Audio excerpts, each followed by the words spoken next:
Et voilà, avant de commencer, il faut savoir que veut dire une figure de style. Figure de style, c'est un procédé d'écriture qui crée un effet de sens et de sonorité. Ce procédé est très important dans les écrits et les productions écrites de chaque personne, que ce soit élève, étudiant, doctorant, professeur, etc. On commence notre exercice, identifier les figures de style contenues dans les énoncés suivants. Le premier énoncé, pour attraper un moineau, mais le moineau ne vient jamais, il désire tant ce petit moineau. Comme vous voyez, il y a un mot souligné qui se répète au milieu et à la fin de cet énoncé. Un moineau, le moineau, ce petit moineau. Donc sans trop réfléchir, sans déployer un grand effort, c'est très facile de trouver la figure de style de cet énoncé. Voilà, c'est la répétition, la reprise d'un mot ou d'une expression plusieurs fois dans un énoncé ou dans un paragraphe. Deuxième phrase, la bouilloire chantait. Et voilà le mot souligné ou plutôt le verbe chanter. Comme vous le saviez, c'est une action ou bien qualité humaine. La bouilloire, c'est un objet. Est-ce que la bouilloire peut chanter? Bien sûr que non. On parle de la personnification. Lorsqu'on attribue une qualité humaine à un objet ou bien à un animal, c'est la personnification. Troisième phrase, j'attendais un moment avant de voir surgir de la foule les deux hik. Le mot souligné, hik. On a remplacé les deux femmes par les deux hik. On a utilisé les vêtements pour désigner les personnes. C'est la synecdoque. Synecdoque, c'est une figure de remplacement. C'est une variété de la métonymie. Et lampe à pétrole identique à celle de notre voisine. Oui, le mot souligné, identique.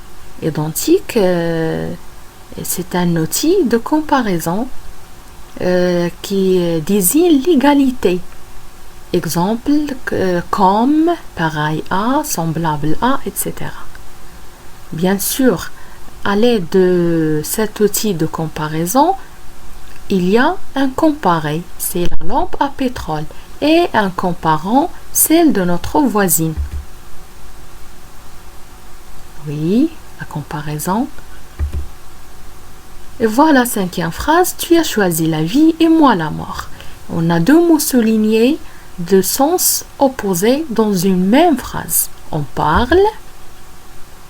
Dans l'antithèse consiste à rapprocher deux mots ou bien deux termes de sens opposés dans une même phrase.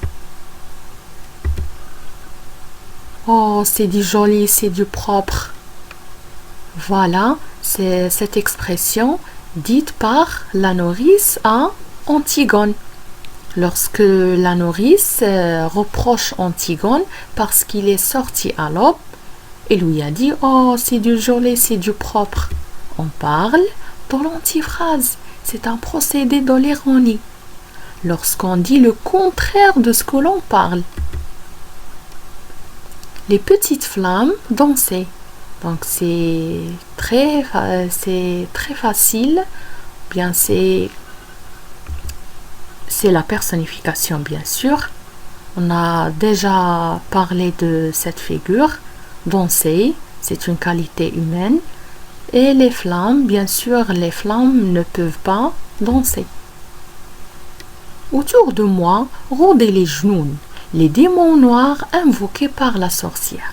Voici le groupe de mots soulignés qui remplace un seul mot, les genoux. Donc voilà, lorsqu'on remplace un seul mot par un groupe de mots, on parle de la périphrase. C'est comme par exemple lorsqu'on remplace le msid par l'école coranique, ou bien Rabat par la capitale administrative. Aimant, le fils de Crayon. Dixième phrase, ainsi après ma mort, trois femmes, sans fils, sans mari, sans père, 3 orphelines de différentes espèces, 3 veuves du fait de la loi. Comme vous voyez, on a le mot 3 qui se répète au début de chaque phrase. 3 femmes, 3 orphelines, 3 veuves. On parle ici de l'anaphore. L'anaphore, c'est la répétition d'un mot ou bien d'une expression au début de chaque phrase ou bien de chaque vers, etc. Ce bruit sourd de cris que j'entends. Ce bruit sourd de cris que j'entends. Ce bruit sourd, on a un nom bruit et un adjectif sourd. Il y a une alliance de 2 mots de sens opposé. On parle de l'oxymore, bien l'oxymore. Touteb sait ce qu'elle a fait. Ici, on a une ville, c'est Thèbes, pour désigner les habitants. On parle de la métonymie. Un pigeon disait des mots si jolis. Oui. Ici, voilà, sans explication, c'est la personnification. C'est très clair. Dans ma boîte à merveilles, il y avait des clous, des boules de verre, des anneaux de cuivre, un minuscule cadenas sans clé, des encriers vides. Comme vous voyez, il y a une succession des mots et des groupes de mots dans cet énoncé, mais bien sûr sans ordre. On parle de l'énumération. Je n'ai qu'une pensée, qu'une conviction, qu'une certitude, condamné à mort. Et voilà, cette phrase est tirée du chapitre 1 de Dernier jour d'un condamné. Voici les mots soulignés: pensée, conviction, certitude. Il y a une succession, énumération, mais bien sûr avec un ordre croissant. On parle de la gradation, plutôt gradation croissante. Des nuits blanches qu'il avait passées à gémir. Nuit blanche, c'est l'oxymore.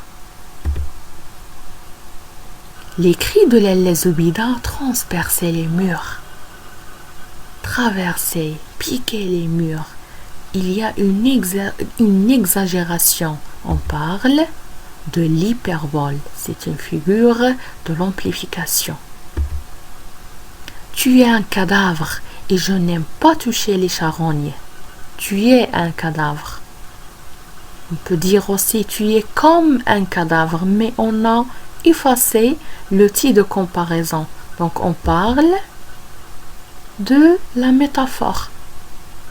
C'est une comparaison, mais sans outil de comparaison, sans mot comparatif. Alors ma vieille bonne pomme rouge. Et voilà, c'est une phrase dite par Antigone à la nourrice. Alors ma vieille bonne pomme rouge. Pomme rouge. Ici, Antigone a comparé la nourrice par une pomme rouge. C'est la métaphore. Je tiens ta bonne main rugueuse qui sauve de tout. Oui, voilà le mot en italique, main. C'est une partie du corps. On parle de la synecdoque. On parle de la synecdoque. Et voilà, merci beaucoup, merci infiniment de votre aimable attention.